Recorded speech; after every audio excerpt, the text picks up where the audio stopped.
Apesar da lenda, a nossa convidada não começou em Ré, mas com uma peça de Molière, o que já é uma boa rima.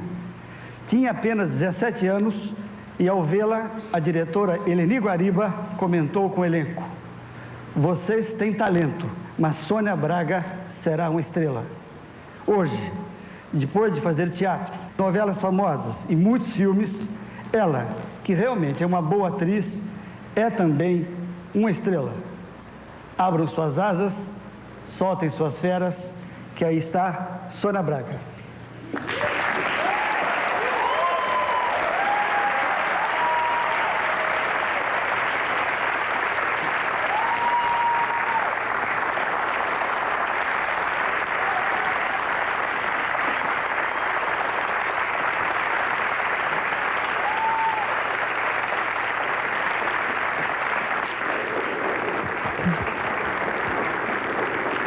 À vontade.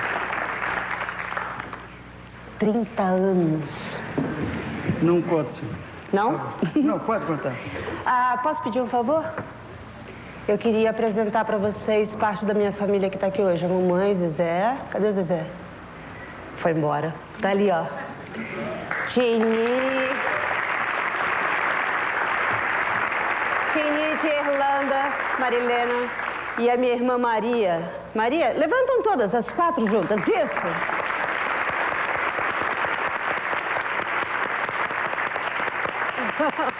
Você já me deu um bom começo. É? Você disse assim um dia: quando as pessoas me perguntam alguma coisa, é como um presente, porque então eu tento descobrir a minha história e o que aconteceu comigo. É verdade. E você sempre teve uma imagem assim, de algo que vem do novo, está sempre fazendo o novo, em direção do novo. Essa é uma imagem pública e pessoal que você sempre manteve. E você vem do novo até de região, você veio da região mais nova do norte do Paraná, que é Maringá. É, que nem se chamava Maringá quando eu nasci. Onde o trem chegou em 54. Foi? Foi. Agora, a Sônia realmente é da última... E eu já tinha nascido, o trem chegou depois de mim. Da última fronteira do café. Agora, mas esse é um trecho da sua vida que eu sei pouco, que se fala pouco. Você ficou em Maringá até os 8 ou 13 anos. Vamos ter que chamar Zezé. Eu quero que você fale da Dona Zezé, do seu Hélio. Certo. E dessa Maringá...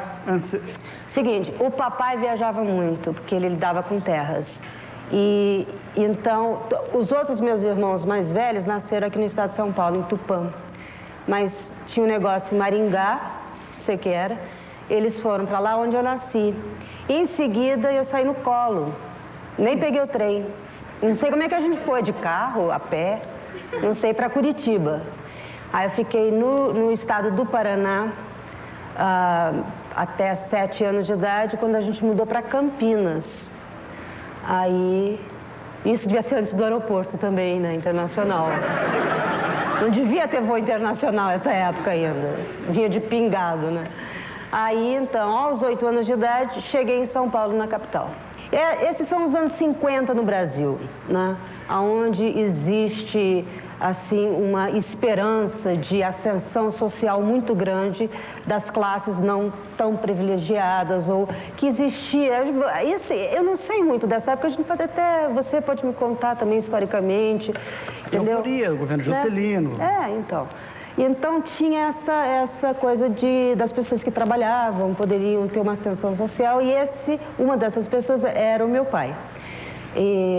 Então, como a gente mudou para São Paulo, então era o centro, entendeu, de maiores possibilidades, como ainda é hoje, né? Claro. Em termos de trabalho, em termos economicamente, de futuro. E a gente mudou para cá, em Alto de Pinheiros. Era exatamente ali na metade do caminho. A gente não era exatamente classe média baixa, mas estava pretendendo ser classe média quase alta. Então, meu pai colocou a gente, todos os meninos e as meninas, estudavam no colégio de freira e de padre. Entendeu? As meninas no de freira e os meninos no de padre, evidentemente. Então, tinha aquela coisa, pode falar com o de ferro? Pode. A gente não sabe. É porque essa é uma expressão pode, né? Separado aqui não pode. Então. Bom, você está no Dante. Não estou mudando de assunto. Sônia, você está no Notre Dame. Você está no colégio Notre Dame. Então, era o colégio Notre Dame, entendeu? Então, eu era, assim, super estudiosa, porque eu acho que eu acreditava nessa coisa do amor através do serviço, entendeu? Nota 10, eu vou ser amada. Entendeu? Acho que eu acreditava, era uma coisa, porque era muita criança lá em casa para ser amada, também tem isso, né? Então acho que todo mundo, da sua maneira, fazia o esforço lá deles. O Hélio, entendeu? Tem um filme do Helinho, do meu irmão, ele todo vestido de baiana. Eu acho que ele achava que assim é que ele ia ser amado, entendeu? Que é uma coisa legal, né? Cada um, né, procura um jeito. Então acho que o meu era assim, boletim 10, 10, 10, 10, 10. Quando meu pai morreu e a gente saiu do colégio de freira e foi para um colégio estadual no Belenzinho. E eu lembro de um dos melhores dias da minha vida, nesse Belenzinho, foi um dia que inundou, São Paulo inundou, foi um horror para todo mundo, menos para mim. Porque eu tive que voltar para casa e a água, assim, no meu ombro, eu com os livrinhos na cabeça, achando aquilo uma maravilha, assim, né? Filme de Tarzan, aventura absoluta, né? Tinha umas coisas assim, o fundo de quintal, de terra batida. Meu avô pendurou fez assim uma coisa para os meninos fazerem ginástica, mas acho que não se animaram muito, então tinha um balancinho. Então eu lembro daquele balancinho de noite ali. Então era uma vida muito linda. Então nessa nova vida, entendeu? Eu acho que de cara eu descobri, colégio pode ter menino e menina. Então minhas notas foram de 10, 10, 10, do cu de ferro, para 0. Começo de uma grande carreira, né? Porque aí tinha tanta coisa na vida, era tanta informação. Quando você estuda no colégio, não tem informação nenhuma.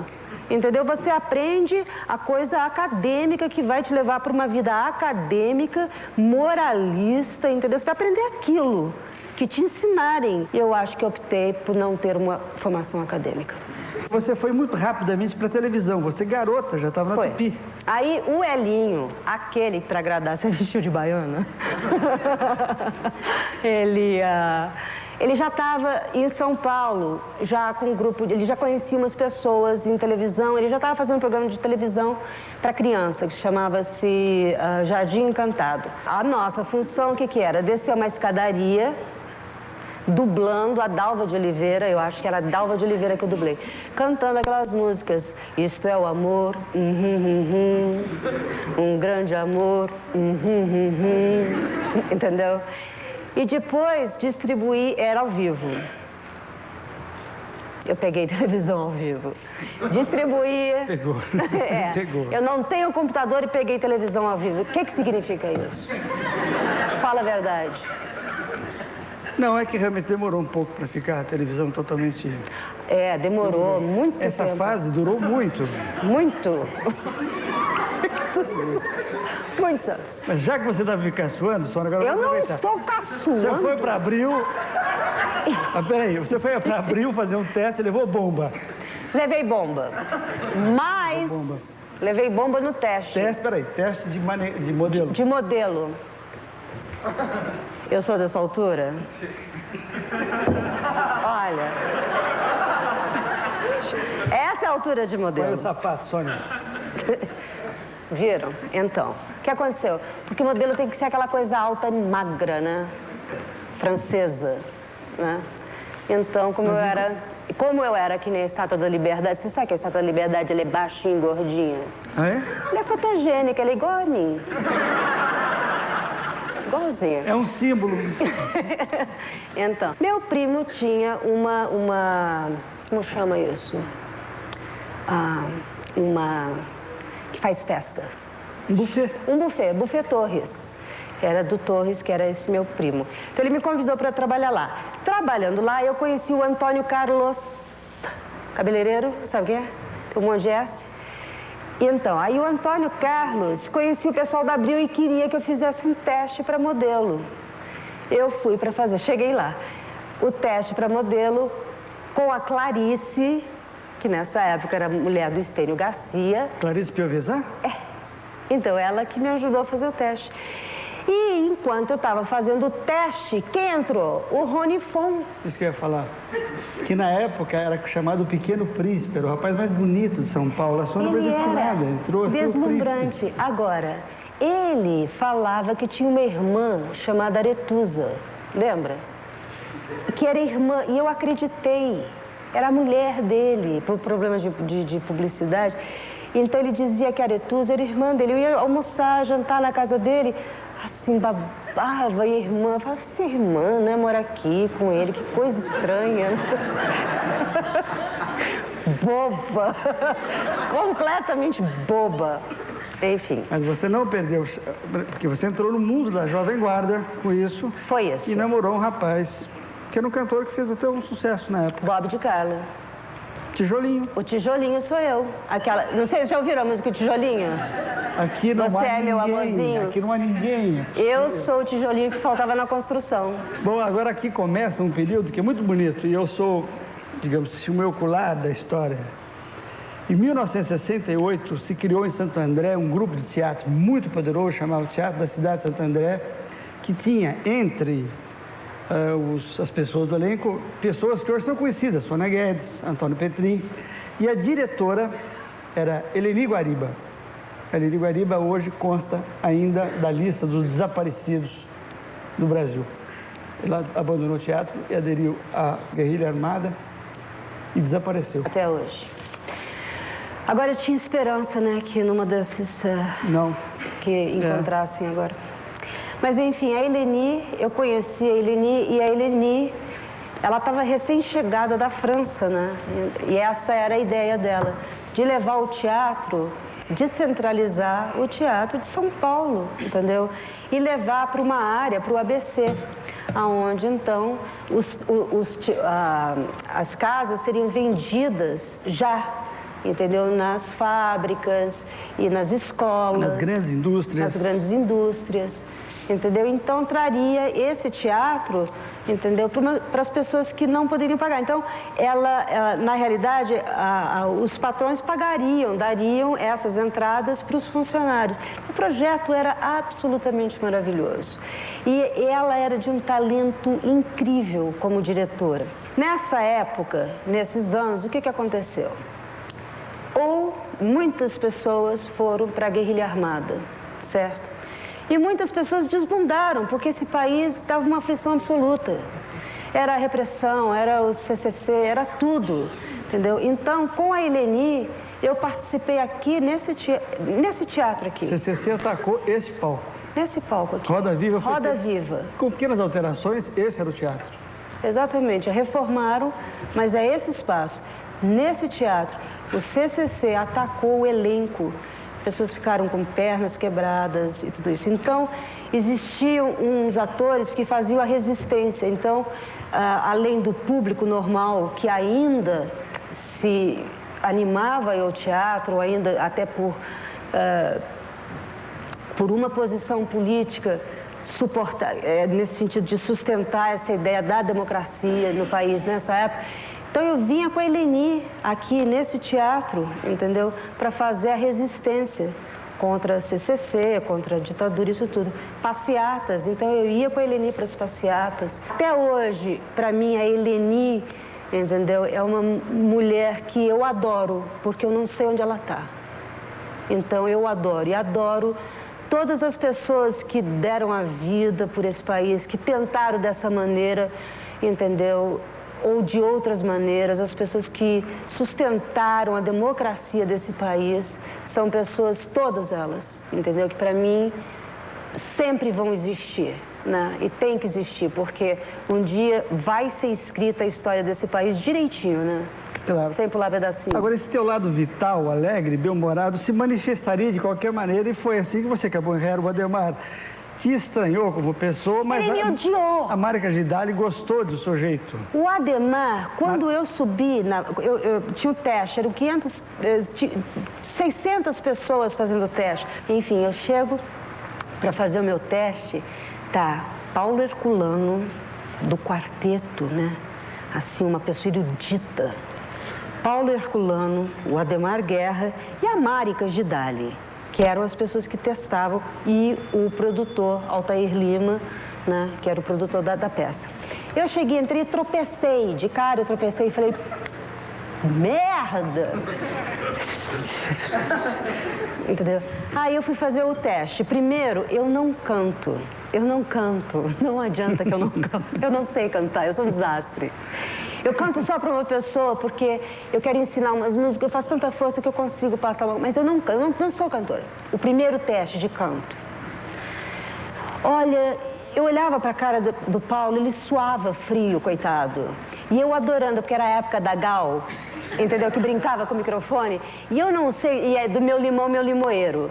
Então, todo mundo que subia no palco era Meu Limão, eles não aguentavam mais. Todo mundo cantava. É, o Wilson Simonal e da Gal, o que era? Da Gal, que eu lembro que era da Gal, porque aí eu fiz toda da Gal Costa. O microfone estava lindo, agora não tinha voz, não podia cantar. Então, o Paulo já, aquele zerão, né? Aí, o Ademar me deu um texto, eu não lembro que texto, que é uma pena que eu não lembro. Aí me deu um texto para fazer o teste de atriz. Aí eu peguei aquele texto e li. E falei, olha, desculpa, mas esse texto é muito ruim, ninguém consegue falar não. Pro Ademar Guerra. Ademar Guerra. Aí ele veio de lá, ele levantou, aí ele veio até aqui e falou, menina, vem aqui. Aí eu fui lá, abaixei com aquela blusa trans, falei, a saia era aqui, a bota aqui, entendeu? Cabelo assim, o cabelo era exatamente assim. A maquiagem era uma coisa preta em volta do olho. Aí eu fui assim e falei, que é? Pra ele, pra Ademar Guerra, que é? Aí ele falou, menina, este é o texto de pararam, tararam, tararam. Eu falei, olha, pode ser lindo pra você, mas ninguém fala isso. Você quer que eu repita? Ele falou, não precisa.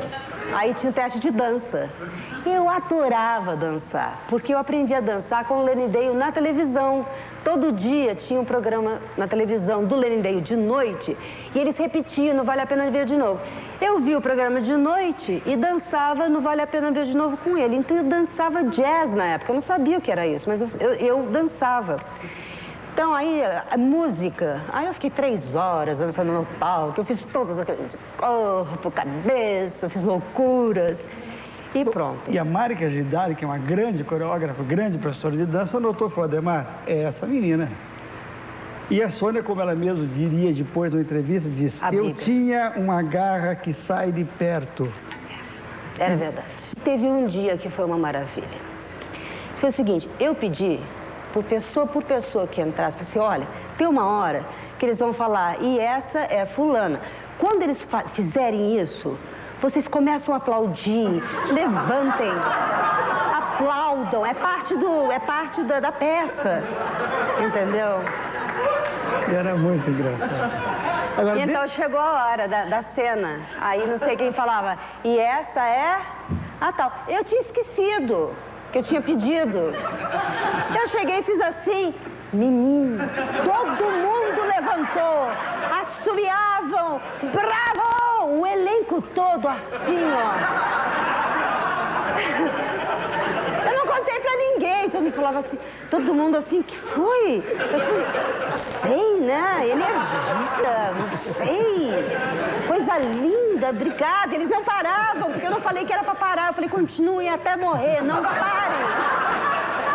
Bom, e nessa época também você fazia Bom, é uma fase de grande produção de um cinema independente paulista e a Sônia sempre estava lá numa figuração. É um período histórico, viu? O Bandido, a Luz Vermelha, do Rogério Sganzella. Um fotograma. Tem um fotograma, mas a gente nota. Agora, o famoso escritor e psicanalista e jornalista, essa figura extraordinária que é o Roberto Freire, escreveu um romance famosíssimo na época chamado Cléo Daniel. Foi uma paixão. E ele fez o filme. Eu liguei ele é chamado de Bigode, aquele bigodão. Falei, Bigode, o que a Sônia fazia no filme? Aí ele falou assim, meu Deus, eu odiei esse filme. O filme é odioso, acabou o dinheiro e a produção ia ficando pobre, o filme foi ficando pobre, mas a Sônia está ótima. Ela tem uma cena, ele falou assim, veja o filme na Cinemateca. Ela tem uma cena na garupa, Rodrigo Santiago, de motos. Ai, gente, Agora eu vou dar um salto na história, porque aqui estou na segunda página. De repente você está na Globo. Quem te encontrou e quem te levou para a Globo? Armando Bogos. O Bogos precisava de uma menina para substituir a Leila nessa novela. Aí o Bogos me apresentou ao diretor, eu fiz um teste, e quem era o meu ator era o Rony Fon, de novo, várias No Veleiro Azul. O Príncipe. E o passo seguinte foi a Selva de Pedra. Aí, a peça viajou para São Paulo, para o Rio. A peça, o Ré, viajou para o Rio. No Rio, o Bogos me apresentou o Daniel Filho, aí Selva de Pedra. Agora, o mais engraçado é que depois o Aldemar te chamou de volta para fazer um programa infanto-juvenil famosíssimo em São Paulo, na TV Cultura. Maravilhoso. Vila Sésamo. Gente, vocês tinham que fazer alguma coisa, a gente, aliás, tem que fazer alguma coisa para voltar esse programa, porque é uma maravilha. Vem cá. Olá, Moreninha, opa! Olá, Moreninha, o pescoço se tiver. Olha aí, tem que lavar tudo. O nariz, deixa eu ver a sua. Enfim, Um programa maravilhoso. Então, era o Bogos, Fantástico. com quem eu já não namorava mais nessa época, mas sempre foi um grande amor da minha vida, sempre. Depois a gente fez Gabriela juntos e tudo, né? O Bogos, Araci, Laerte Morrone, Orozco e eu. E convidados. E Milton, depois o Milton entrou, Milton Gonçalves. Entrou depois para fazer o programa também. Mas era uma coisa maravilhosa. A direção do Ademar Guerra, louco, desvairado, porque o Ademar era um louco varrido. O Ademar, quando eu conheci ele, quando a gente ficou amigos, ele falou assim, passa na minha casa que eu quero dar umas coisas para você ler. Eu já pensei, falei, ih, meu Deus do céu, lá vou eu, os livros, né, intelectual. Cheguei na casa dele, primeiro tinha um papagaio andando e tossindo. Na casa, juro por Deus, tinha um papagaio que andava no chão da casa assim.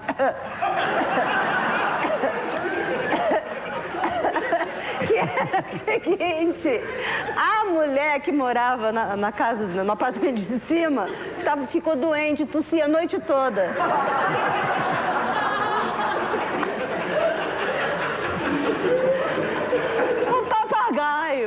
Aprendeu a tossir, mas não é que ele estava com tosse. Não adiantava dar xarope pro papagaio. Ele tossia. Mas que livro o Ademar te deu, Sônia? Mas é que isso é coisa muito engraçada. Aí eu chego no quarto dele, ele abre a porta. Gente, ele anda... eu nunca vi uma coisa igual. Eram livros, mas assim, as paredes, livros, o chão de livros. Aí eu sentei assim no cantinho e falei, meu Deus do céu. Eu pensei, pô, minha vida acabou, né, aqui. Acabar, vou passar minha vida lendo, tá na cara. Desistir de tudo. Aí ele foi lá no cantinho, fez assim, assim. Tintim e Asterix em francês. Nem tinha em português ainda nessa época. Aí me deu e falou, olha, você tem que ler isso, que é uma coisa maravilhosa. Aí eu saí com revistas em quadrinhos. Descobri a revista em quadrinho. Então eu fiz tudo ao contrário. Do Godard, o Bergman e todos os italianos, Fellini e todos. Eu comecei a ler o Tintin, o Asterix. Aí ele me apresentou para o Jacques Tati. Ele falou, você tem que ver o maior gênio do cinema. A Sônia é muito trabalhadora. Depois de Vila Sésamo, ela volta para a Globo. E agora eu vou pular a ordem cronológica. Fez Espelho Mágico, Chega Mais, com Tony Ramos. Tony Ramos, aliás, é paranaense, de Arapongas. Chega Mais, onde eu fui ver o show da Rita Lee? A coisa linda do Chega Mais era a música. Não, fala a verdade. Claro, Tigresa. A novela não era boa. Não era... Chega Mais. Chega Mais. Aí chegamos finalmente nessa coisa absolutamente lendária. Agora vai falar a lenda. Gabriela. Direção do Walter Avancini, uma novela que deu o que falar e que dá o que falar até hoje. Até hoje. Sônia Braga, fala você que até é a Gabriela. Até hoje, eu encontro com as pessoas e falo, e a cena do telhado, hein?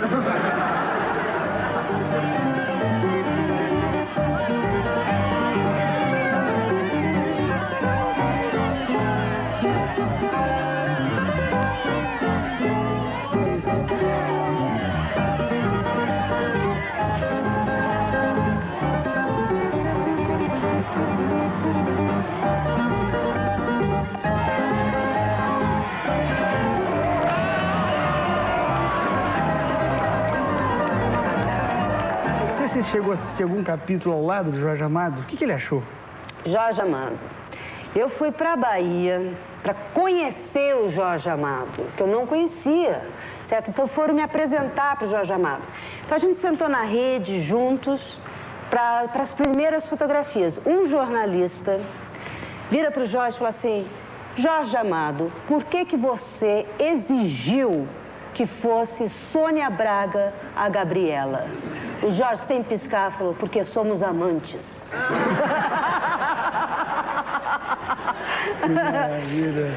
Não, depois teve... eu acho que eu nunca vi um capítulo junto com ele. Não me lembro, mas é uma coisa assim como se a gente tivesse feito tudo junto, entendeu? É como o Jorge essa é outra relação que eu tenho, que é uma coisa que é um absurdo de bonito, sabe como é?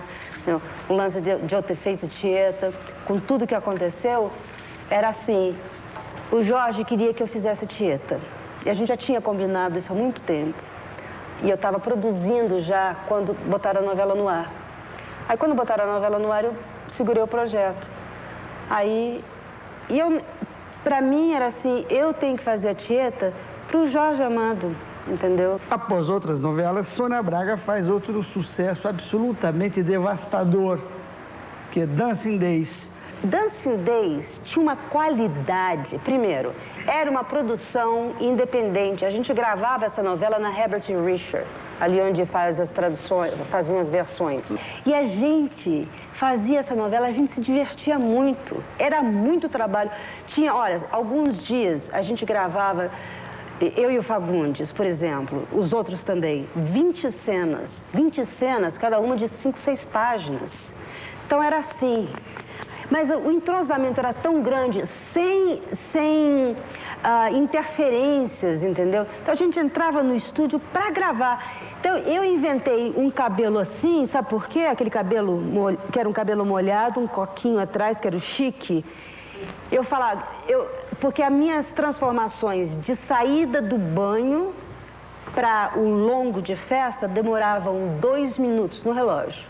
Menos que 2 minutos. Era um batom, era um rouge, o cabelo molhado ia para trás, fazia o coque, porque eu não queria que o câmera desistisse da vida, entendeu?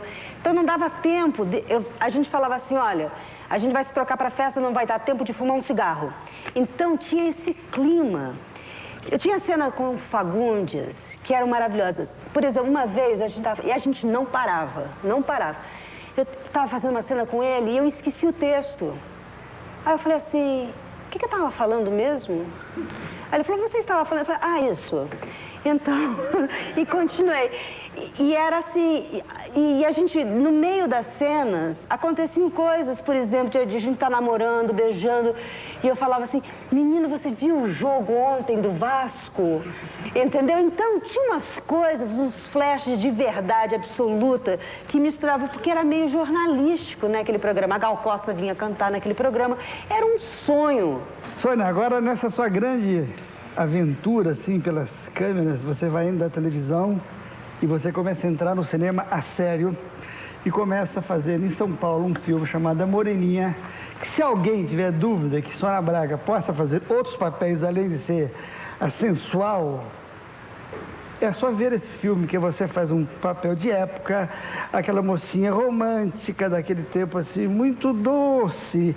É um filme delicado, é um musical assim, todo brejeiro. Eu às vezes nem mesmo me entendo, onde há sol eu enxergo o luar. Sou tão só e tão triste na minha alegria. Eu hei de amar. Ninguém sabe, ninguém só o mar. No horizonte infinito, talvez. Sônia fez A Moreninha, ela fez O Casal, um filme do Daniel Filho, e em seguida ela sai para quê?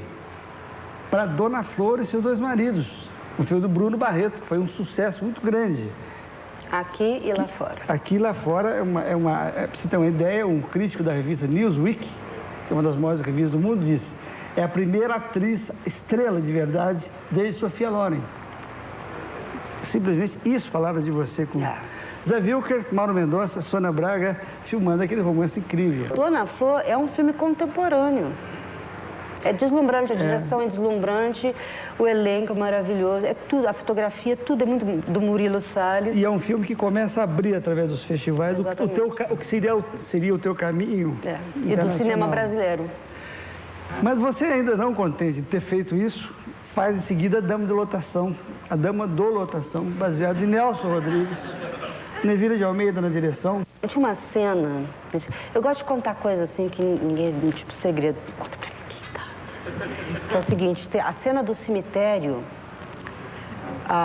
o Nelson Rodrigues, para quem viu o filme, sabe qual é a cena do cemitério. Para quem não viu o filme, a Dama da Lotação pega no ônibus esse homem que é bem mais velho que ela, que é bem babão, né, assim, uma coisa estranha, e vai para um cemitério, para transar no cemitério.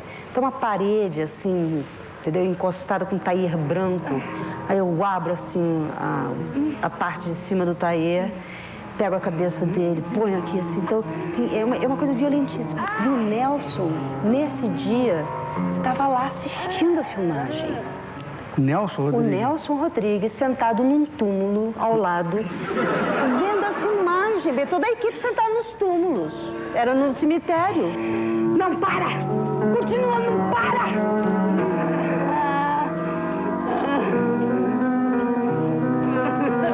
O Nelson, no momento da filmagem, enquanto a gente está filmando, ele está dando para mim as minhas falas.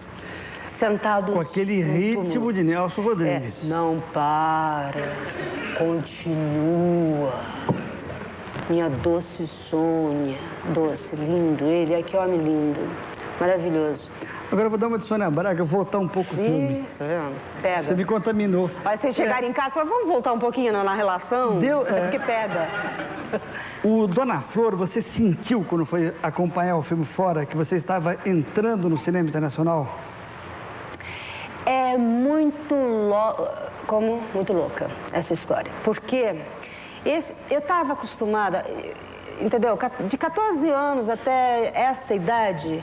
Em primeiro lugar, eu nunca tinha viajado fora do Brasil. Eu só conhecia o Brasil, só conhecia a imprensa brasileira, o comportamento da imprensa brasileira. E eu não tinha essa informação que as outras pessoas que viajam têm, que vê nos jornais como é que são os anúncios e tal. Agora eu sei, mas lá eu não sabia como é que era.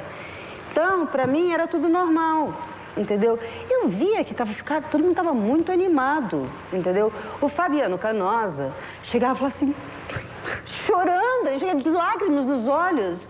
Fala, Sônia, olha, páginas inteiras com a minha foto no jornal. Eu falava, poxa, que bacana. Aí teve a grande estreia no Estúdio 54, que era a maior boate, foi o final dessa boate, nessa época, nos Estados Unidos, em Nova York. Onde ia o Mick Jagger, iam todos aqueles, a Bianca Jagger entrava de cavalo branco, nua, aquelas histórias todas desses anos. Enfim, a festa do Dona Flor foi nesse... Aí o Bruno falava, tem esse... E falava o nome do ator, que quer te conhecer, Sônia. E eu falava, tá bom, pega ele. Aí, por alguma razão, eram 3 andares. E eu ia parar lá em cima. Aí eu ia lá pra cima e falava... Aí vinha alguém, mas ele desceu, ele veio aqui, não te achou, desceu. Eu descia para encontrar o tal do ator. Chegar lá embaixo, acabei não conhecendo o ator nessa noite. Falei, não sei quem é também. Robert De Niro. Em seguida você faz um filme que é um outro enorme sucesso, Eu Te Amo, de Arnaldo Jabor, um casal dentro do apartamento. Sônia Braga e Paulo César Pereio. Tem a história do vestido que é linda. Que o vestido virou um personagem do filme. É um símbolo, o retrato, o cartaz do filme. Fernando, nomes, tá vendo? Depois dos 40, quando vocês fizerem 40, vocês vão convidar. O figurinista? Fernando, esqueci. Enfim, o Jabor pediu um vestido, que o vestido na história era o seguinte, ela se revoltava, ia lá, botava um vestido de um baile que ela foi, de 15 anos de idade, e que era o filme inteiro com esse vestido. Quando eu cheguei, Fernando Bidet, Quando eu cheguei para ver o vestido, era um vestido realmente, ele pegou ao pé da letra, um vestido dos anos, vamos dizer, 60, de baile, vermelho, de organdi. Eu olhei o vestido e eu comecei a tremer. Eu falei, Jabô, tá errado, Jabô, tá errado. Tá errado, Jabô, Jabô, tá errado. Eu falei, o que tá errado? Eu falei, tudo, o tecido, a cor, não é isso, Jabô, tá errado. E às vezes me dá umas coisas assim, não é isso. E eu não sei porquê, eu não sei explicar, mas eu sei o que teria que ser, entendeu? Ali e tal. Eu fui para casa, peguei todos os livros que eu tinha as 4 faces mais famosas, todas as estrelas do cinema americano. Eu tinha muitos livros de fotografia.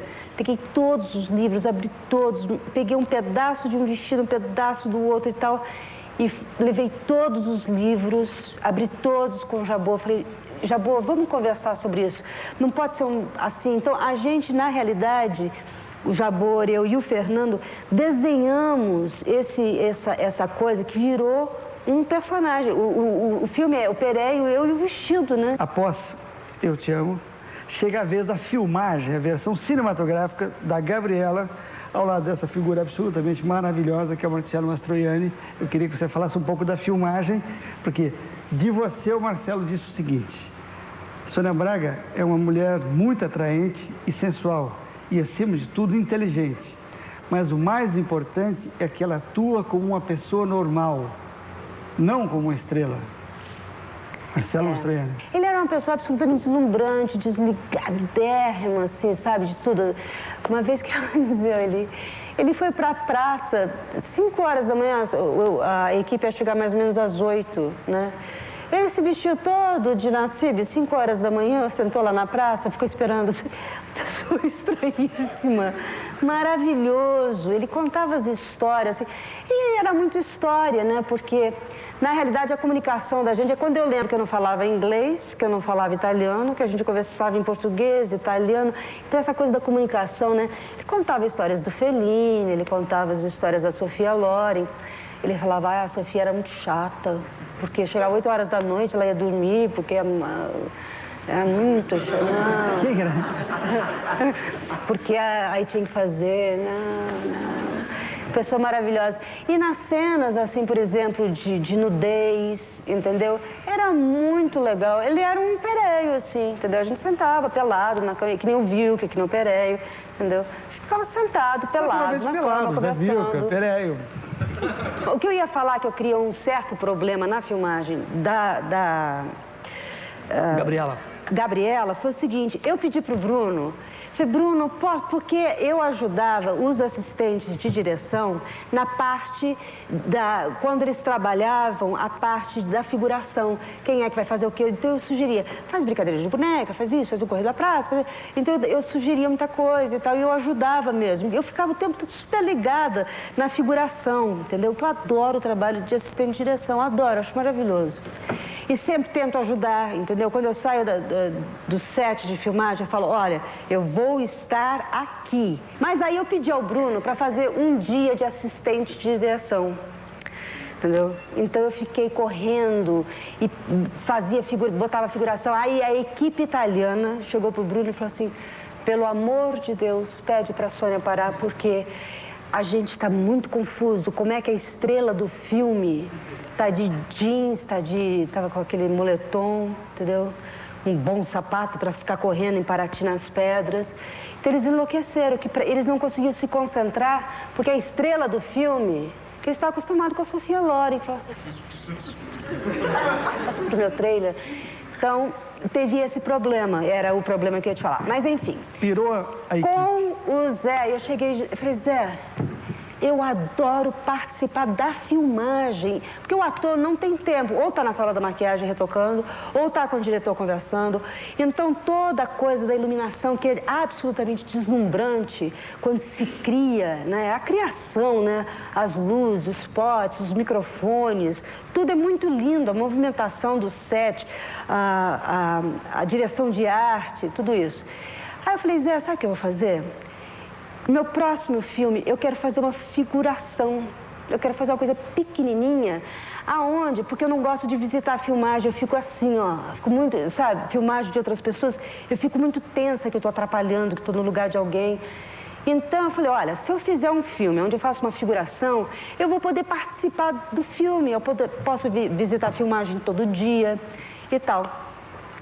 O Babenco chega para mim e fala, Sônia, preciso falar com você, nem sei como vou te dizer.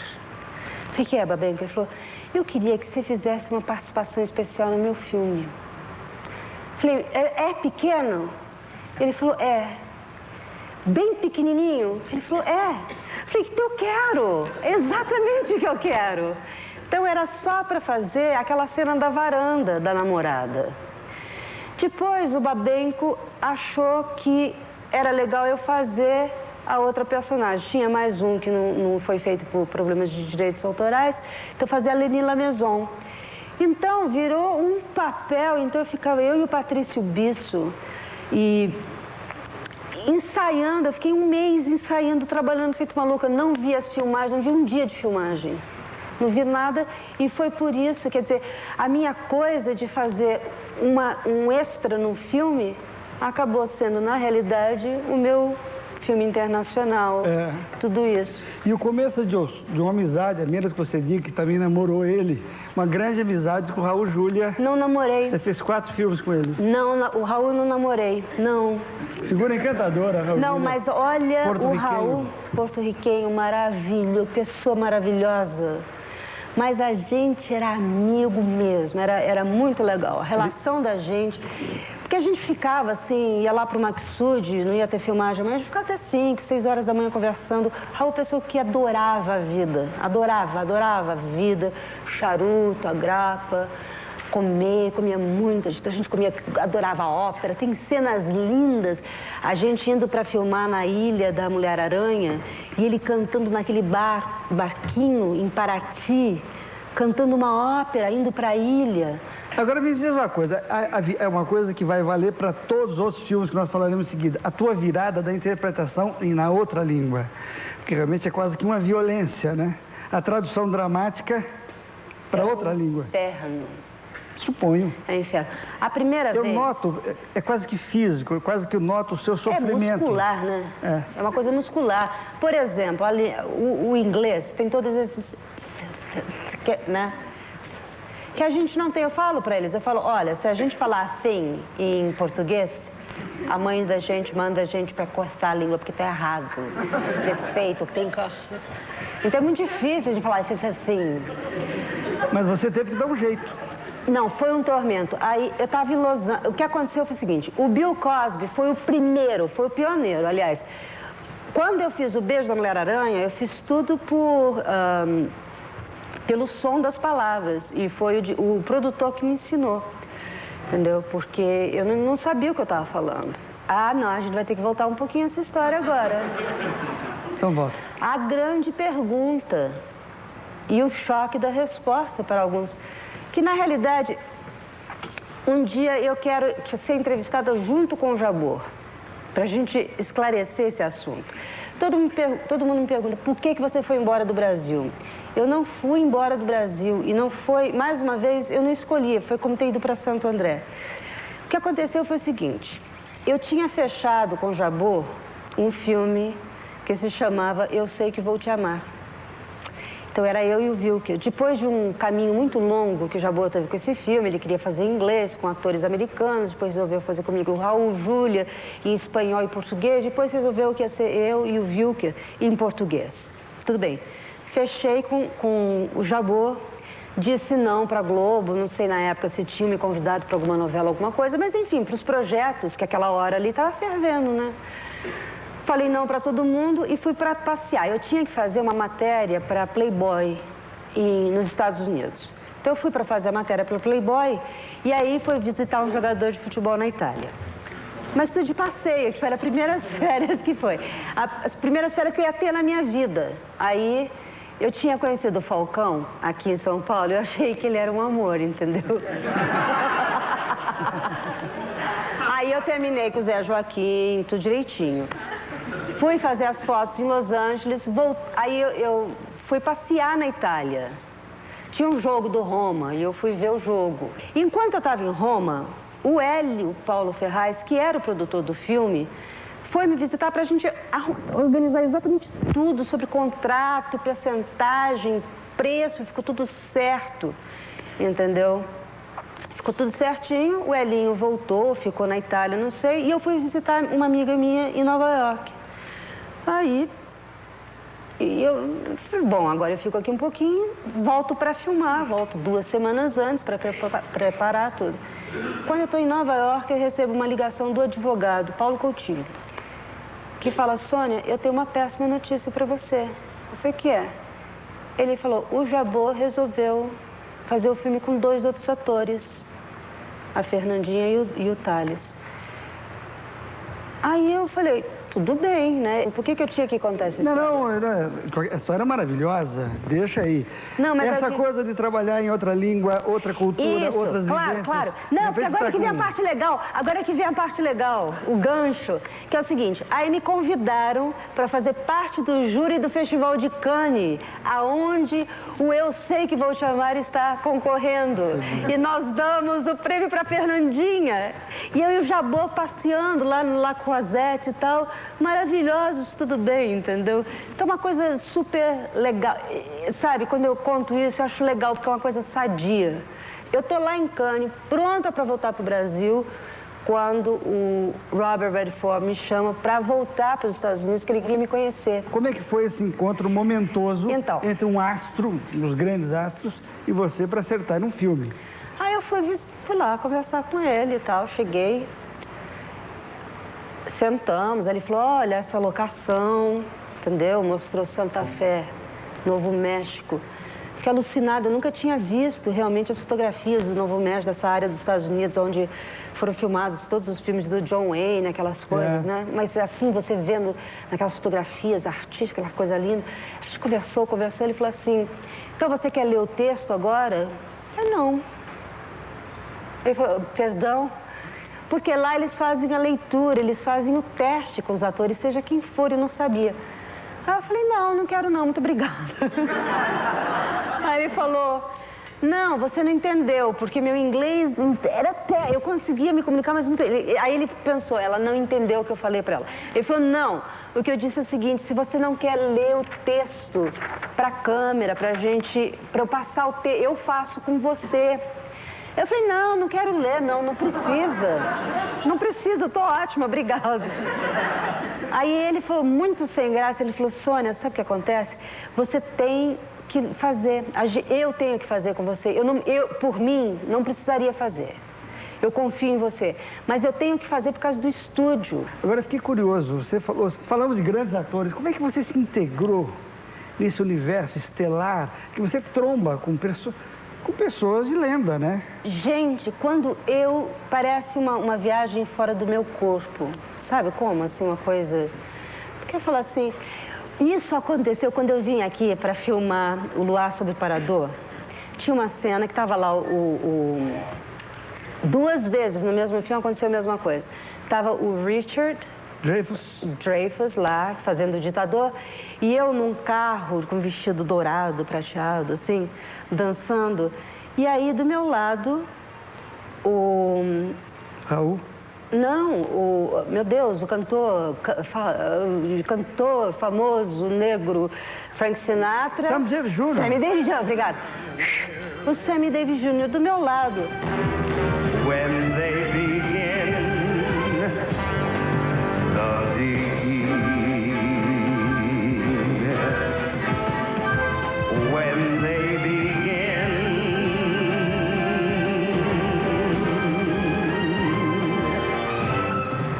the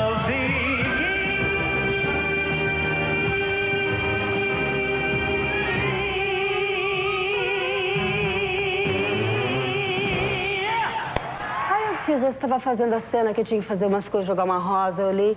E na minha cabeça, de repente, assim, era uma coisa que esse homem se parecia com o Sammy Davis Jr. Muito.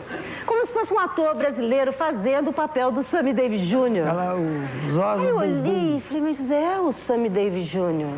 E 2 vezes no mesmo filme tive a mesma coisa. Um dia conversando com o Richard, porque nessa época eu já falava muito depressa, entendeu? Ninguém entendia nada, mas eu falava depressa, em inglês. E um dia eu estava conversando com o Richard, eu falei assim, ele me lembra alguém, meu Deus, é o Richard, ele me lembra o Richard Dreyfuss. E era o Richard.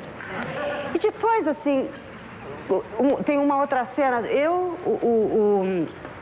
o Clint Eastwood e eu no set de filmagem, e nesse dia, o Clint tem uma atitude muito legal, entendeu? Fala ele tudo, senta porque esse eu quero saber. Esse você quer saber? Ele... Não, tudo? Não. Eu gosto muito dele. Ele senta naquela cadeira, então ele começa a fazer parte da equipe mesmo. Como que é ser preparada por um ator, que na verdade você está trabalhando com um ator e um mito. Esse cara é o sucessor do John Wayne. Esse cara é uma figura da América. Coisa. Como é ser preparada como atriz? Agora acabou a brincadeira, gravando, ele te olha e ele dá coordenadas. Aí é que aí que parece que é uma coisa fora do... Aí é que a Maria Campos fala para a Sônia Braga, é que né? Aí não é trabalho. Isso aconteceu com o Marcelo Mastroianni, porque na minha cabeça eu falei, gente, eu vou trabalhar, Marcelo Mastroianni. Mas quando encontra, vira outra coisa. O Clint, primeiro, ele é uma pessoa delicadíssima, ele é de uma educação, uma pessoa super bem educada, ele é calmo. A equipe que trabalha com ele há 15, 20 anos, fizeram todos os filmes com ele. É uma pessoa adoradíssima, entendeu? Então é tudo mais ou menos, é muito calmo. O filme que nós estamos falando chama Rookie, e aqui no Brasil chamava-se Um Profissional do Amador, Perigo. do perigo. Em Perigo. Em Perigo. Não, Um Profissional do Perigo. Em inglês é só Rookie. E há uma sequência final que é genial, assim, da patriotada brasileira, a Sônia Braga correndo por dentro de um aeroporto com uma metralhadora futurista de Schwarzenegger. E o Clint Eastwood atrás de você, e você abrindo o caminho. Eu falei, você vai ser a Sônia Braga real. Vamos, saiam da frente!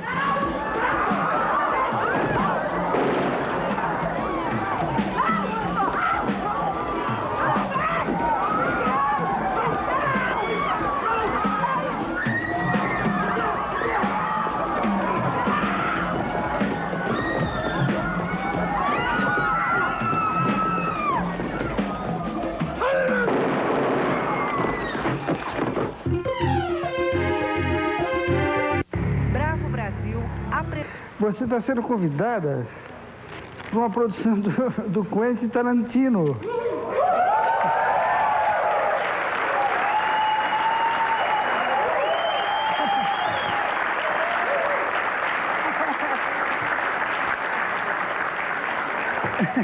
Chegou errado, pode ler e ver. Espera aí que eu vou... Os óculos outra vez. Eu faço umas... Gente, mas essa é demais. O Quentin Tarantino tá ficando... Não, que é o seguinte... esse filme chama The Hanksman's Daughter, que seria a tradução A Filha do Carrasco. E a produção é do cara que produziu Pulp Fiction. E a produção executiva vai ser do Tarantino. O script é maravilhoso. E é um jovem diretor, chama Pesci, P.J. Pesci. Legal, né? Encontrei ele bonitinho, uma gracinha de pessoa super jovem. E a locação é na África do Sul. Que é uma coisa deslumbrante a locação, e vai ser o meu primeiro papel de vampira. Como você circula no mercado latino-americano de TV? Ou a produção americana de TV para o mercado latino? O que acontece é uma coisa muito estranha. Pela visão da indústria, eles me consideram estrangeira. Estrangeiros, não me considero a latina. Eu estou na mesma linha das europeias, por exemplo. Você está entendendo? O mercado latino, para os latinos, para os americanos latinos, é uma coisa horrorosa. A gente acabou de fazer uma fundação, o Jimmy Smith, que é o ator do New York Blue, como é que chama? De uma série de televisão, o Esai Morales, que está comigo no Burning Season, que é o filme que eu fiz com o Raul, o último do Raul, que chama Terras em Chamas, não? É Amazônia em Chamas. Amazônia em Chamas. História do Chico Mendes. Nós criamos uma fundação que chama Fundação de Arte Latina, que foi uma coisa super interessante. Nós fomos ao Congresso americano foi uma das maiores sensações que eu já tive nos Estados Unidos, aliás. Então, na realidade, a grande reclamação dos latinos é que todos os papéis de prostitutas, de drogados, de classe baixa, pelo sotaque, o próprio sotaque latino leva a esses papéis. Quando é um sotaque como o meu sotaque não é latino, é um sotaque estranho, parece mais russo do que latino na realidade. Entendeu? Então é a qualidade do sotaque, até isso a gente chegou a reclamar. Essa noite, aliás, foi uma noite muito importante, eu acho que pra gente, pro brasileiro, pra gente saber que a gente tá lá, a gente, quando eu vou, nós brasileiros, fomos ao Congresso americano pedir que a indústria do cinema seja mais justa com as Américas. Bom, isso dá para nós todos também um perfil participativo e combativo da Sônia. Isso não é nenhum elogio gratuito, realmente você jamais fez papel subalterno nas produções americanas, você nunca fez esses papéis caricatos, você não encontra a Sônia Braga fazendo isso, e você criou um caso internacional interessantíssimo aqui com essa novela argentina, que você se recusou a continuar uma coisa que você achava um engodo. Na realidade... Antônio Taxista, como é que é essa história? Antônio Taxista. Na realidade, a versão, o que ficou foi que eu saí da novela, que eu recusei a fazer. Na realidade, eu não me recusei a continuar. O que eu falei é que eu queria continuar, eu fui convidada a deixar a novela.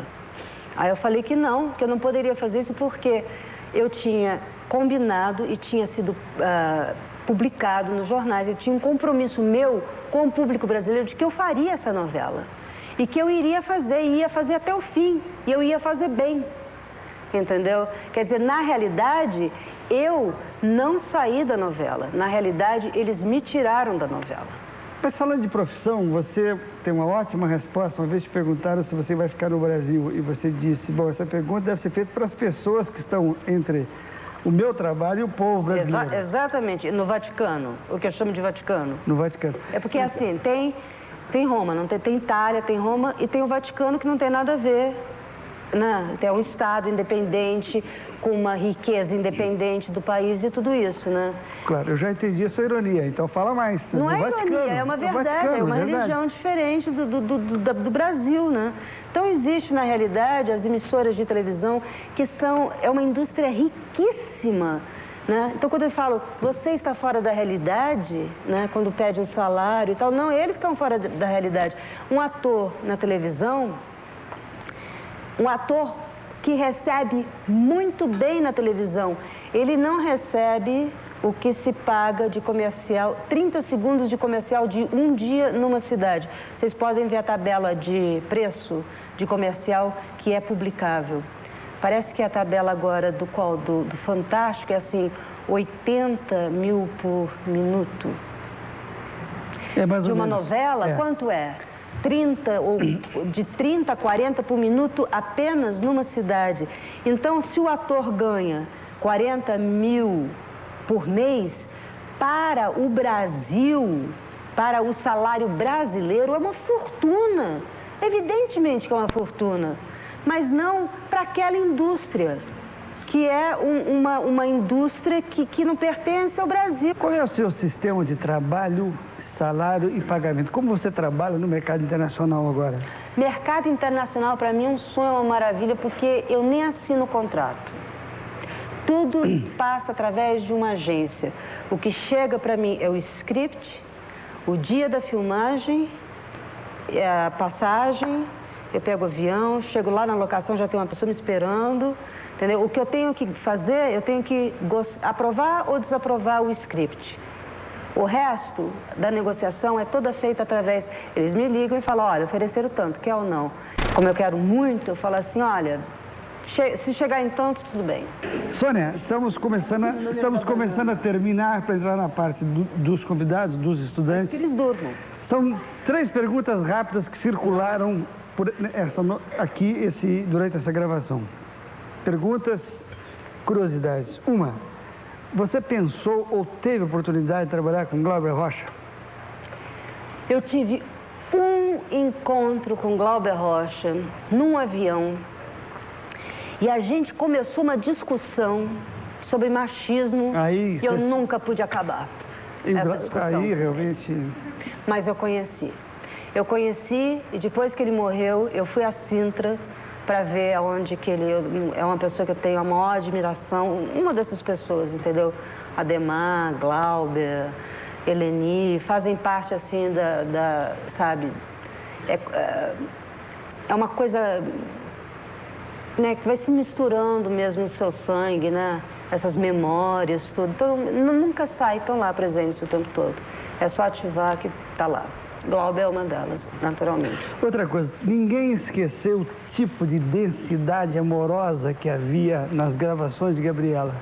Havia um clima, uma química entre você e o Boggos. Maravilhoso. Que hoje eu pego pessoas de uma geração posterior que falam, mas como eles filmaram aquilo? Como é que vocês criaram esse clima? Sendo que você nem era mais namorada dele. Não era. Walter Avancini, junto com Daniel Filho, Walter Avancini, um dos maiores diretores de ator deste país. O cinema tem um problema no Brasil, eu acho. Ele tem uma coisa meio de elite. Eu não pertenço, por exemplo, à elite do cinema, entendeu? Então, eu faço cinema, mas eu não sou da elite do cinema. O Daniel fez um filme, o Walter Avancini nunca dirigiu. Então, eu acho que quem perdeu com isso foi o cinema. O cinema popular brasileiro já podia estar existindo há muito tempo, entendeu? Walter Avancini, quando a gente começou a trabalhar no começo da novela, eu falava tudo assim, um pouquinho como... Agora, de repente, alguém me falou que estava voltando um pouco, sei lá, mais para baixo. O Avancini fez aí, até chegar na voz da Gabriela. Tudo aquilo, movimentação de câmera, nudez, aproximação Avancini. Outra coisa, o elenco. Thelma Helston, Boggos. Então, tinha uma turminha que fazia o que ninguém faz. Eles iam para minha casa, todo mundo, a gente se reunia em casa para passar cenas, entendeu? Então, quando a gente chegava no estúdio, a gente já tinha um entrosamento, que era uma coisa muito difícil, que é uma coisa muito difícil de acontecer em televisão. Estou te olhando aqui, vendo seus olhos, de repente me lembrei da famosa frase poética da Iris Cor de Mel. O Caetano tem muita influência nos seus filmes, né? Olha que frasezinha, né? O Caetano tem muita influência. Você tem muito filme musicado pelo Caetano. Fora que Tigresa. Eu tenho muita influência na música do Caetano. Brilhante essa resposta. Essa foi brilhante, né? O Caetano, tudo que ele sabe fui eu que ensinei. Eu acredito. O Caetano, claro, os músicos brasileiros, a música, Antônio Carlos Jobim, Chico Buarque de Holanda, Paulinho da Viola, Caetano Veloso, Cartola, Moreira da Silva, eu acho que Milton Nascimento, e vou esquecer, não posso, Tony Horta, entendeu? Então, a música, uma vez o João Gilberto me disse uma coisa, que eu falei, será? Então, porque eu não consigo cantar, entendeu? Mas o João falou assim, Sônia, ele falou bem devagar, falar mais depressa, senão a gente não acaba o programa. Ele falou, Sônia, você faz uma coisa com seus personagens que é uma coisa incrível. Parece que você está cantando uma música. Existe uma coisa melódica nas suas falas, que eu não vejo em muita gente. E realmente, quando eu pego um texto para trabalhar, eu troco palavras, eu mudo de lugar, até que fique uma coisa que crie uma melodia. Isso eu faço mesmo, em inglês, inclusive. Quando eu trabalho com a minha professora, que me ensina inglês, tem uma fala, seja lá o que for, parará, tatatá. Eu falo, não, tem outro jeito de falar isso aí que é parararará, tarararará. Ela fala tarararará, tarará. Tem! Então você fala tarararará em vez de tarará, tatatá, entendeu? Deu para entender isso? Deu, claro. Então tem essa coisa melódica. Olha, Roberto Carlos. Gente. Bom. Olha, eu acho que todos os personagens que eu fiz, quando eu fiz Dancing Days, metade do Dancing Days está tocando Você Foi, mas não na música, não quando passaram a novela. Na minha cabeça, aquela música eu pedi para colocar, entendeu? Travessia, metade dos meus personagens na minha cabeça está tocando Travessia. Mãe Coragem, milhões. Dona Flor, tem metade de Dona Flor quando ela está sofrendo, é Mãe Coragem, porque o que será não existia ainda. O Chico Buarque de Holanda fez o que será olhando na tela. Eu acho que eu sou uma das mulheres, desculpe, mais privilegiadas, talvez, do mundo. Porque, primeiro, não existe no mundo música como a música popular brasileira. Considerando que Chico Buarque, Antônio Carlos Jobim, Caetano Veloso, entendeu? Todos esses mestres, entendeu? Fizeram música para mim, e algumas eu roubei. A Tigresa não foi feita completamente para mim, mas eu roubei. Eu falei que era assim, era minha. Foi feita para mim inteiramente, porque tinha a coisa do Harry e tudo. Então, eu acho assim que música, não existe nada no mundo sem essa música. O Brasil, sabe? O cinema e tudo que eu ensinei para o Caetano Veloso. Sônia, eu vou encerrar com duas declarações suas. Uma, você disse, se eu considerar algo sobre a minha personalidade, eu percebo que o que eu mais tive foi sorte. Você também disse, quando eu escrever a minha autobiografia, terá apenas 30 páginas e será um conto. Eu acho que você não teve... Não, a minha biografia é assim. O título será Eles Me Pagam. 300 páginas em branco. A última é Eles Realmente Pagaram. É verdade. Mas eu acho que você não teve apenas sorte. Você tem qualidades e trabalhou muito. Você é uma pessoa que está sempre em ação. A imagem que a gente tem de você pelo mundo é uma pessoa em ação. A sua vida não é um conto, ela é uma realidade. Ela é muito real e ela é muito bonita. Você fez Eu Te Amo e nós todos podemos responder Nós Te Amamos, Sônia Braga. Ô, Jeff, te amo também.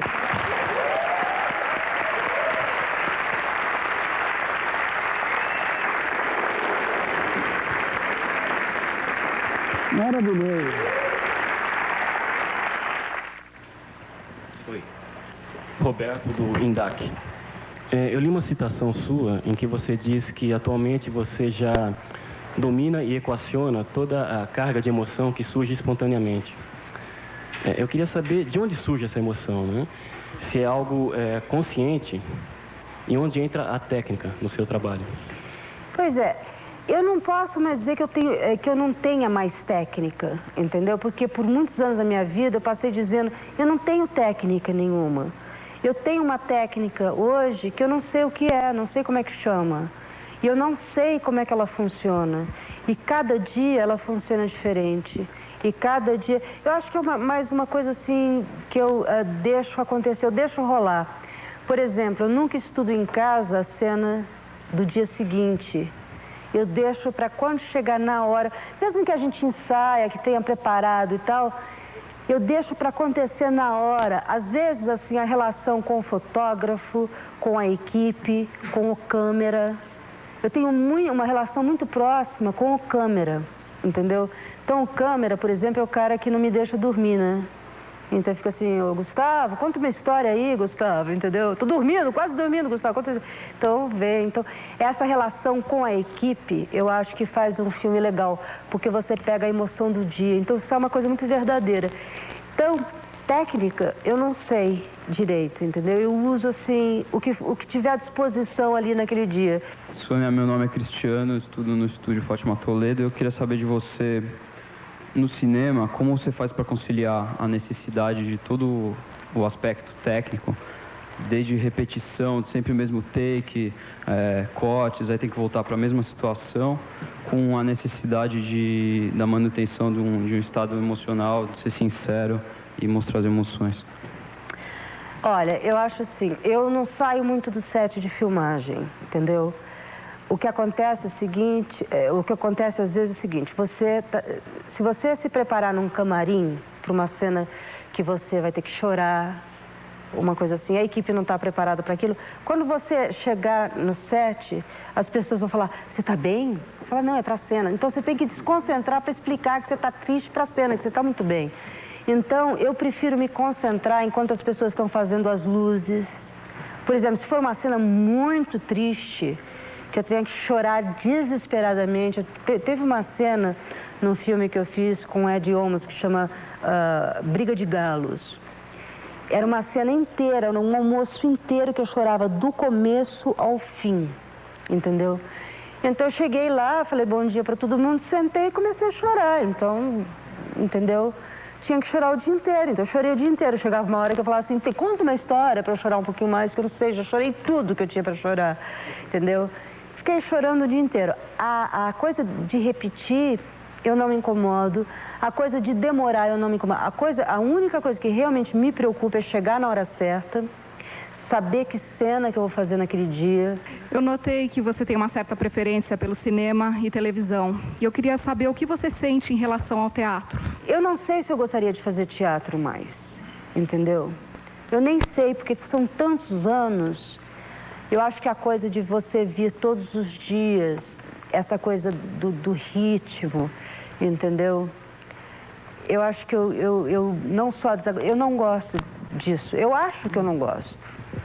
Mas, principalmente, eu acho que eu gosto mais da televisão porque a televisão é mais democrática. Por isso. Meu nome é Noemi, eu faço Cristina Murtarelli. Que eu queria saber, assim, que o que você passa pra gente nas cenas de sedução, seja em Gabriela, o jeito que você se mexe, uma coisa que você sente de dentro e que quando você seduz o ator, assim, parece que ele está sendo seduzido mesmo. E aqui no Brasil, eu vejo que é mais fácil, eu não sei se você sente que o ator está sendo seduzido e se você sente diferença nessa sedução na hora de você filmar, quando é real e quando ele não está sendo, se facilita para você e se aqui é diferente de lá fora.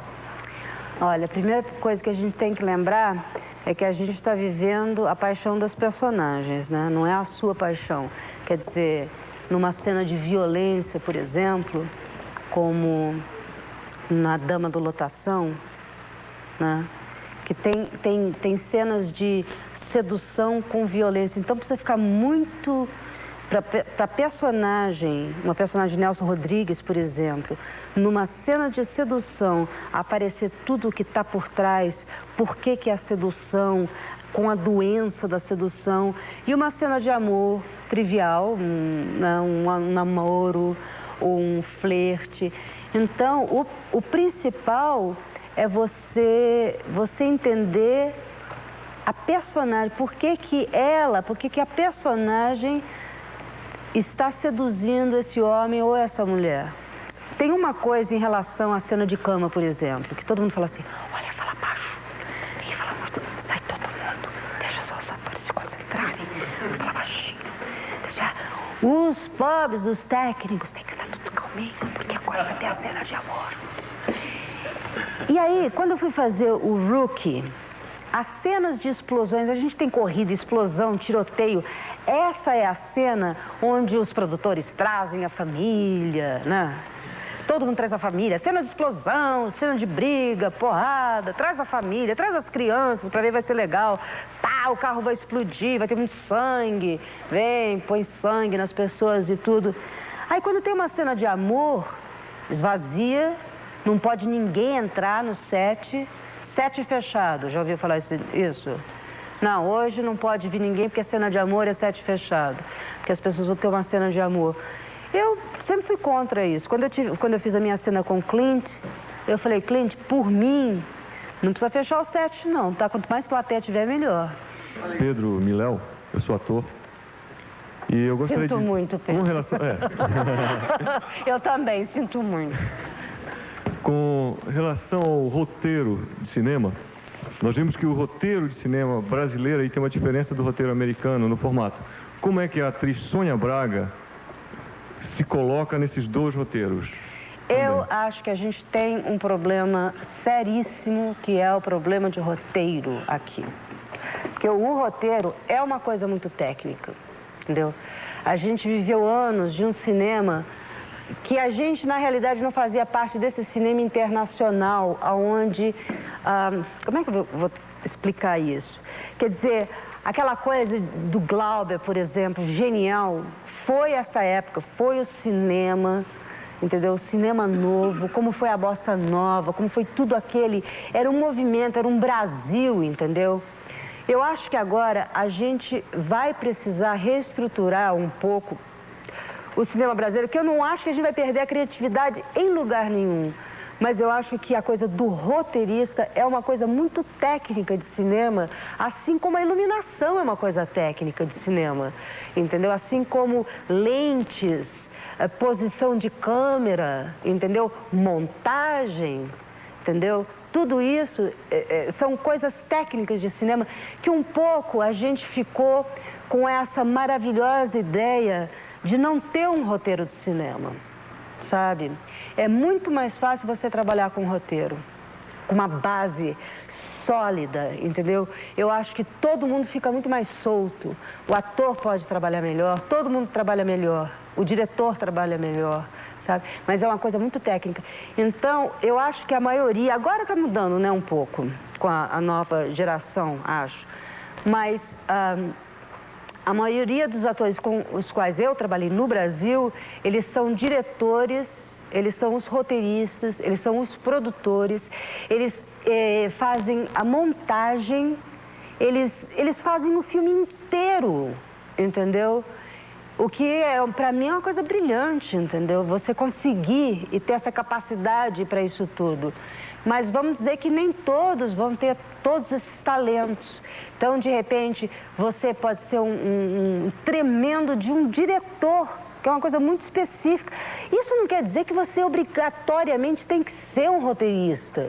Você tem que reconhecer um bom roteiro, ajudar e trabalhar com o roteirista, entendeu? Na estrutura, porque isso é uma espinha dorsal. Você não pode contar uma história assim, entendeu? E no cinema isso é fundamental. Renato, Teatro Escola Macunaíma. Para você, o que é mais difícil? Compor uma personagem ou decorar o texto? O que é mais difícil?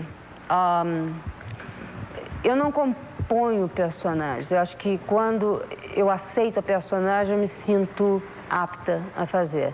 E decorar texto, eu acho que é uma obrigação dessa profissão. Quer dizer, pode ser até gostoso, entendeu? Eu vou ler algumas técnicas para mim mesma, que é uma que eu gravo toda... Por exemplo, numa novela, eu abro... O Fagundes me perguntava assim, mas depois... Não era o Fagundes, não. Era o... Ai, gente, Juca de Oliveira falava assim, mas Sônia, depois você enquadra todo o script, põe numa parede, porque era tudo riscadinho, tudo bem cuidadinho, não pode ter amassado, que eu não gosto, porque eu decoro o amassado, entendeu? Então tem que ser tudo igual. Então eu tinha uma técnica que era a seguinte, eu ligava um gravador 100 páginas, gravava as falas de todo mundo e deixava um espaço para as minhas falas. Aí eu voltava a fita inteira e eu só considerava que eu tinha decorado tudo quando eu botava a fita e não encostava no texto. Então eu sabia que podia mudar de cena assim, que eu sabia a cena que ia gravar, sabia onde era, sabia cenário, sabia tudo. Então foram os métodos que eu fui inventando para gravar, cortava a cena, desligava uma da outra, botava pro cenário, porque era assim que a gente gravava. E agora eu uso o fone, entendeu? Com o microfoninho, que nem esse, e o fone, porque aí eu ouço a minha voz falando e assim eu acho que não sou eu, acho, né? Se eu me ouço, não sou eu, então não sou eu que estou trabalhando, uma coisa assim. Meu nome é Luiz, eu estudo na Fundação das Artes de São Caetano do Sul. Que é do ABC. E eu queria saber uma coisa. Você falou da novela Dancing Days, mas eu queria perguntar umas coisas específicas da novela. Tá. Quer dizer, você disse que o ritmo de gravação era muito acelerado. Então, quer dizer... Era legal. Era um ritmo bom de gravação. Às vezes a gente tinha muitas cenas, como ainda tem, né? O ritmo é o mesmo. Mas era gostoso fazer, era isso que eu tava... E aí como é que, tipo assim, pra brotar a emoção dos atores e tudo mais, de repente num ritmo mais comercial, como é que fazia? Você usava a intuição, então, esse negócio do diálogo? E eu queria também que você dissesse como é que foi feita a gravação da briga com a Joana Fon no último capítulo. O Dancing Days foi um prazer, realmente é um prazer trabalhar com um autor como Gilberto Braga. Eu ligava para o Gilberto e falava assim, Gilberto, eu quero falar, a porta da rua é serventia da casa, põe essa daqui para fora. Ele falou, Sônia, eu não vou escrever isso na novela. Eu falei, deixa, por favor, adoro essa fala, deixa eu falar. Eu queria falar algum dia em algum lugar. Aí ele mandava uma cena super difícil. Aí ele falava assim, se você fizer direito essa cena, eu te dou um prêmio. Aí a gente fazia a cena, ele ligava, adorei, agora aguarde o prêmio. Aí chegava no capítulo, aí vai o prêmio. Aí tinha a cena, com a fala, a porta da rua é serventia da casa, põe-se daqui pra fora. E acabou sendo uma cena lindíssima, que a minha irmã vai me visitar, e a Yolanda, e ela me ofende, e ela tá chovendo lá fora ainda. Ele aumentou, né? Ele falou, já que a gente vai por aí. Então ela tá com uma capa de chuva, e quando ela entra em casa, eu penduro a capa da chuva. Aí ela fala alguma coisa pra mim, aí eu vou, abro a porta, pego a capa, a porta da rua é serventia da casa, põe esse daqui pra fora, pá, jogo a capa, fecho a porta, encosto na porta e choro. Ah, linda! Ah, a cena ficou linda, parecia aqueles filmes maravilhosos dos anos 40, sabe aquela... Tem filmes... Se você olhar alguns filmes de Bette Davis, Joan Crawford, Rita Hayworth, essas grandes atrizes americanas, né? Aquelas cenas lindas. Se você vê o Casablanca, as atitudes, né? É uma coisa muito legal. Eu adoro fechar a porta e encostar na porta e chorar. Tem muito filme assim, entendeu? Que eles encostam na porta e choram. Eu gosto. Então, eu acho que das coisas assim bacanas de novela é você não ter o menor pudor de falar absolutamente nada. Falar, eu te amo, eu te odeio, sai daqui, sai da minha vida, te jogo na água, entendeu? Sua descarada, maldita, você me roubou ele, entendeu? Tudo isso, eu acho que tem que sair mesmo, como se fosse baixaria. E amor tem que ser como se fosse amor mesmo. Na cena com a Yolanda, o que aconteceu foi o seguinte... A gente, eu e a Joana Fon, a gente adorou trabalhar juntos. Mas assim, amor mesmo. Então ali, na realidade, era a cena do encontro, da gente, do reencontro, ia ser a cena da despedida, né? Da gente, porque aí acabou, era o último dia de gravação, era a última cena, o Daniel deixou aquela cena por último, para acabar a novela, dali a gente ia embora para casa, adeus todo mundo, acabou. Ele deixou de propósito. Ele falou, olha, vou começar a rodar na hora que vocês sentirem. A única coisa que eu quero é que quando vocês... É direção também, entendeu? Quando vocês sentirem que pintou, eu quero que uma esteja para lá e outra para cá e que vocês vão se encontrando. Tchau, linda. Obrigada. Um beijo para cada uma, muito obrigada. Ele foi para lá, rodando. Ela não tirou o vestido, eu tirei o sapato nela. Foi uma coisa tão linda de fazer.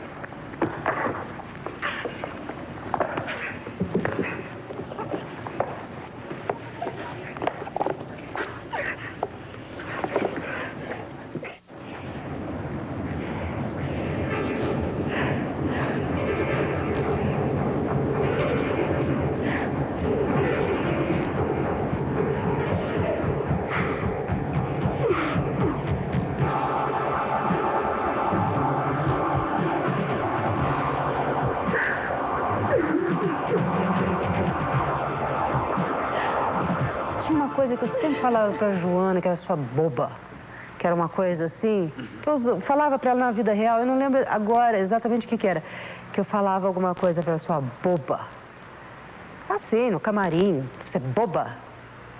E aí, na hora da cena, eu virei pra ela e falei isso. Na hora que eu falei isso, as duas começaram a chorar, se abraçar, se agarrar, de despedida, né? Ah, é!